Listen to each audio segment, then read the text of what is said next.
ایک شخص جناب نبی کریم صلی اللہ علیہ وسلم کے دربار میں حاضر ہوا اور حاضر ہو کر اس حالت میں آیا کہ اس نے اپنا چہرہ کپڑے سے ڈھکا ہوا تھا، اپنا چہرہ کپڑے سے ڈھکا ہوا تھا۔ جناب نبی کریم صلی اللہ تعالی علیہ وسلم کی خدمت میں وہ شخص حاضر ہوا اور کہنے لگا یا رسول اللہ مجھے معاف فرما دیجئے، پہلے مجھے امان دے دیجئے، پہلے یہ طے کر لیجئے کہ آپ مجھے کوئی تکلیف نہیں دیں گے۔ نعوذ باللہ، میرے نبی رحمت بن کر آئے تھے، کوئی تکلیف بن کر نہیں آئے تھے، ساری امت کے لیے، قیامت تک آنے والی امت کے لیے آپ صلی اللہ علیہ وسلم رحمت بن کر آئے، اور آپ صلی اللہ علیہ وسلم تمام امت کے لیے، قیامت تک آنے والے لوگوں کے لیے ہدایت کا نمونہ بن کر آئے۔ وہ شخص جناب نبی کریم صلی اللہ تعالی علیہ وسلم کی خدمت میں حاضر ہوا اور کہنے لگا یا رسول اللہ مجھے امان دے دیجئے، مجھے امان دے دیجئے، اپنا ہاتھ آگے بڑھائیے۔ حضرت صحابہ رضی اللہ تعالی عنہم اجمعین پاس میں موجود تھے، کہنے لگے یا رسول اللہ اجازت دو ہم اس شخص کا سر قلم کر دے، اس نے اتنے بے تکے انداز سے آپ کے سامنے الفاظ کہے ہیں اور اتنے بے تکے انداز میں آپ سے وہ کہہ رہا ہے ہاتھ بڑھا کر کہ یا رسول اللہ ہاتھ بڑھائیے اور مجھے امان دیجئے۔ آپ صلی اللہ علیہ وسلم نے فرمایا او فلاں، او آنے والے، او میرے مہمان ذرا اپنا نام تو بتائیے۔ اس نے کہا اللہ کے نبی میں میرا نام نہیں بتاؤں گا جب تک کہ آپ مجھے معاف نہیں کریں گے، میں اپنا چہرہ نہیں دکھاؤں گا جب تک کہ آپ مجھے معاف نہیں کریں گے۔ حضرت صحابہ رضی اللہ تعالی عنہم اجمعین نے عرض کیا یا رسول اللہ اجازت دے ہم اس شخص کا سر قلم کر دیں۔ آپ صلی اللہ علیہ وسلم نے فرمایا نہیں، میں نے اسے امان دے دیا ہے، میں نے اسے معاف کر دیا کہ تم اپنی تلواریں نیچی کر لو۔ آپ صلی اللہ علیہ وسلم نے فرمایا کہ اب تو اپنا چہرہ دکھاؤ۔ اس نے کہا یا رسول اللہ پھر ایک مرتبہ کہیے کہ آپ نے مجھے معاف کر دیا، آپ مجھے سزا نہیں دیں گے۔ آپ صلی اللہ علیہ وسلم نے فرمایا کہ بتلائیے، اپنا چہرہ دکھائیے۔ کہنے لگا یا رسول اللہ مجھے ایمان میں پہلے داخل کر دیجئے، مجھے پہلے کلمہ پڑھا دیجئے کہ جس خدا پر آپ ایمان لے آئے، جس قوم کا نبی اتنی عظمتوں والا، جس قوم کا نبی اس کے اتنی عظمتوں والا، رفعتوں والا، برکتوں والا، اس نبی کا دین کتنا بابرکت ہوگا، کتنی عظمتوں والا ہوگا، کتنی رفعتوں والا ہوگا۔ آپ صلی اللہ علیہ وسلم نے اسے کلمہ پڑھا دیا، وہ شخص ایمان میں داخل ہو گیا۔ پھر آپ صلی اللہ علیہ وسلم نے فرمایا اب تو اپنا چہرہ بتائیے۔ اس شخص نے اپنا چہرہ کھولا، جناب نبی کریم صلی اللہ تعالی علیہ وسلم کی آنکھوں میں آنسو آ گئے اور آپ صلی اللہ علیہ وسلم کی آنکھوں سے آنسو گرنے لگے۔ حضرت صحابہ رضی اللہ تعالی عنہم اجمعین نے عرض کیا یا رسول اللہ کیا بات ہے، آپ کی آنکھوں سے آنسو گر رہے ہیں اور یہ شخص آپ کے سامنے کھڑا ہے۔ آپ نے فرمایا او میرے صحابہ یہ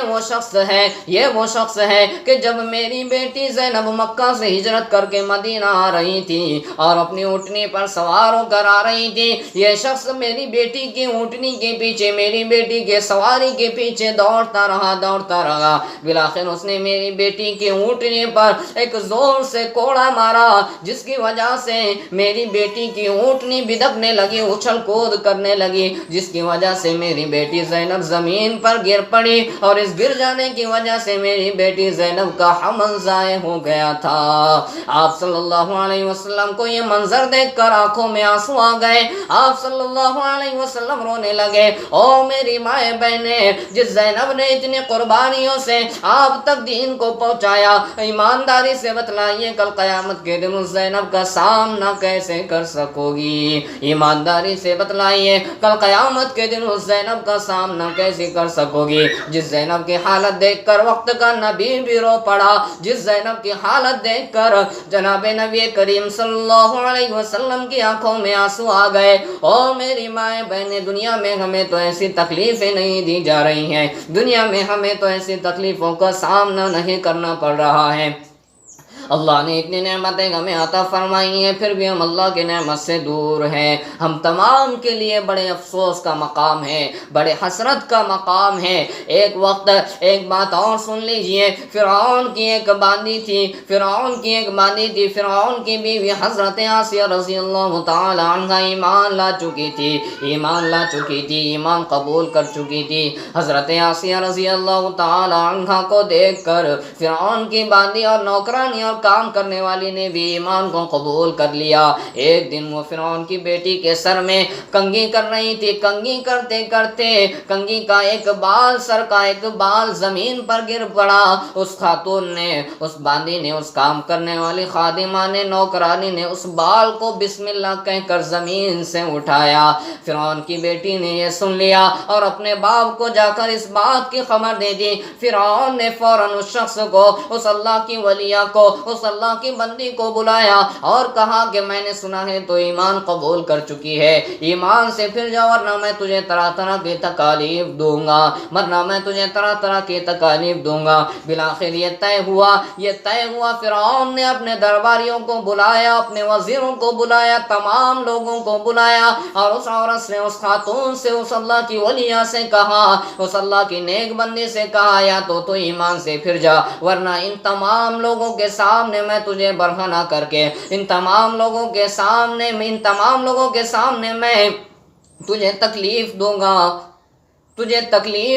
تیری عزت ان تمام لوگوں کے سامنے برباد ہو جائے گی۔ اس خاتون نے، اس اللہ کی نیک بندی نے کہا مجھے اس بات کی کوئی پرواہ نہیں۔ بالآخر فرعون نے اپنے درباریوں کو کھڑے کر کے اس خاتون کو، اس اللہ کی نیک بندی کو بیچ میں لٹا دیا، بیچ میں لٹا کر ہاتھ میں اور پیر میں چاروں طرف کیل داغ دی گئی اور چاروں طرف کیل ٹھوک دیے گئے۔ ہاتھ میں بھی کیل ہے، دونوں ہاتھوں میں کیل ہے، پیروں میں کیل ہے۔ فرعون نے کہا اللہ کی بندی اب تو ایمان سے پھر جا، اب تو ایمان چھوڑ دے، اب تو موسیٰ کا دین چھوڑ دے، میں تجھے اس تکلیف سے آزاد کرا دوں گا۔ بالآخر